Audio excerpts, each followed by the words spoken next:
कभी गौर किया है कि बच्चों की जिंदगी कितनी सरल और बेफिक्र होती है। उन्हें ना कोई चिंता, ना कोई तनाव, उनकी दुनिया में सब कुछ आज में जीने जैसा होता है। अब जरा अपनी जिंदगी को देखिए, हर समय कुछ ना कुछ सोचते रहते हैं। कोई चिंता खत्म होती नहीं कि दूसरी शुरू हो जाती है, जैसे जिंदगी का दूसरा नाम ही बन गया हो चिंता। आज तो छात्र जीवन भी उस मासूमियत और बेफिक्री से दूर हो गया है। जब हम स्कूल में थे तब स्ट्रेस जैसी कोई चीज नहीं होती थी। कभी कभी परीक्षा और रिजल्ट से पहले थोड़ी टेंशन होती थी बस। लेकिन अब तो बच्चों की दिनचर्या ही चिंता और तनाव से भरी है। कभी सोचा है कि क्या ये हमारी प्रगति है? क्या इसी दिन के लिए हमने सब मेहनत की थी?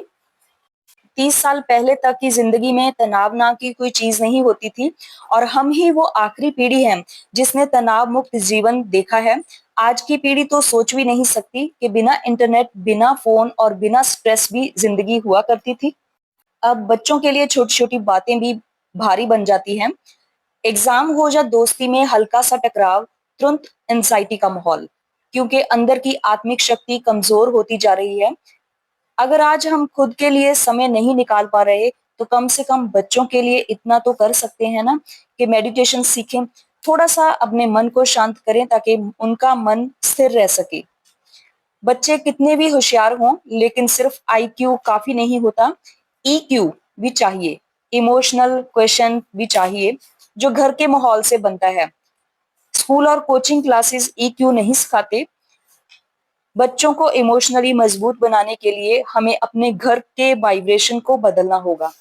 अब समय आ गया है कि हम घर के वातावरण को इतना पॉजिटिव बनाएं कि बच्चे वहां से शक्ति लेकर बाहर की दुनिया का सामना कर सकें। सोचिए, अगर हवा में जहर हो तो हम एयर प्योरीफाई लगा देते हैं, लेकिन अगर हवा में डर, गुस्सा, तनाव हो तो उसे कौन शुद्ध करेगा? आज का बच्चा गुस्से में क्यों फट पड़ता है? उसे छोटी सी बात भी क्यों चुभ जाती है? क्यों वो उसी ऊर्जा में सांस ले रहा है? शहर के माहौल हो या घर का, हर जगह टेंशन, जल्दबाजी और असंतुलन भरा हुआ है। और ये सिर्फ हवा से नहीं, हमारे विचारों और भावनाओं से भी वातावरण बनता है। अब सवाल है, क्या हम इसे बदल सकते हैं? बिल्कुल, लेकिन उसकी शुरुआत हमें खुद से करनी होगी। सुबह का 1 घंटा मेडिटेशन और अच्छे विचारों का अध्ययन, बाकी दिन अपना काम, सेवा, जिम्मेदारियां। जब घर के एक सदस्य की सोच बदलती है तो उसका असर पूरे घर पर पड़ता है, खास तौर से बच्चों पर। धीरे धीरे आप खुद महसूस करो कि घर में एक शांति बस गई है। लोग भी कहेंगे, आपके घर में कितना सुकून है। यही असली सफलता है, सिर्फ महंगे पर्दे, फर्नीचर और बड़ी गाड़ी नहीं, बल्कि ऐसा घर जहां हर कोई शांति महसूस करे। इसके लिए क्या चाहिए? सिर्फ एक निर्णय, सिर्फ इतना कि मैं हर दिन थोड़ा समय निकालूं खुद के लिए, अपने बच्चों के लिए, अपने घर के लिए। आज के बच्चों को सब कुछ आसानी से मिल जाता है, पर जो नहीं मिल रहा वो है सहनशीलता, अनुशासन और भावनात्मक शक्ति।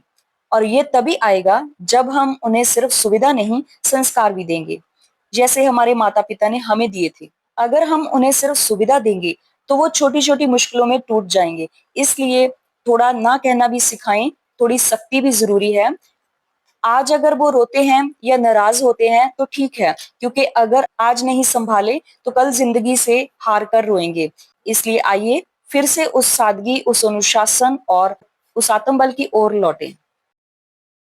तो आइए सिस्टर शिवानी की इस प्रेरणा को अपने बच्चों के लिए आज से ही हम अपनी डेली रूटीन का हिस्सा बनाएं। इससे हम सबसे पहले खुद में चेंज ला सकेंगे और घर के वातावरण को बदल सकेंगे, और हमारे बच्चे मन से स्ट्रांग बनेंगे और चिंता मुक्त होकर जिंदगी जी सकेंगे। ओम शांति।